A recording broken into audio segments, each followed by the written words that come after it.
সিরিয়ায় ইসরায়েলি বোমা হামলায় নিন্দা জানালো সৌদি। অনলাইনে ধর্ম অবমাননাকর পোস্ট, পাকিস্তানে 5 জনের মৃত্যুদণ্ড। কলকাতায় বাংলাদেশ মিশনের স্বাধীনতা দিবস পালিত। তুরস্কে এরদোয়ান বিরোধী বিক্ষোভ, গ্রেফতার 1500।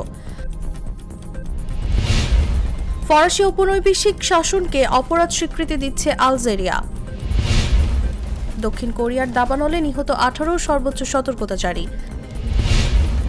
তুরস্কে গণতন্ত্রের গলা টিপে ধরেছেন এরদোয়ান। বাংলাদেশকে অভিনন্দন জানিয়ে পাশে থাকার ঘোষণা যুক্তরাষ্ট্রের। কৃষ্ণ সাগরে নৌযুদ্ধ বন্ধে রাশিয়া ইউক্রেন সমঝোতা।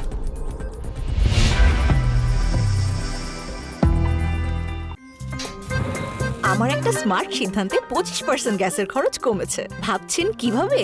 সাধারণ গ্যাস স্টোভ বদলে আমি এনেছি আরএফএল গ্যাস স্টোভ। এর সাইন্টিফিক নজল ও ব্রাস বার্নার ক্যাপ সমানভাবে তাপ ছড়িয়ে রান্না করে দ্রুত। তাই গ্যাসও বাঁচায় 25%, টাকাও বাঁচে 25%। আরএফএল গ্যাস স্টোভ, নিরাপদ ও গ্যাস সাশ্রয়ী।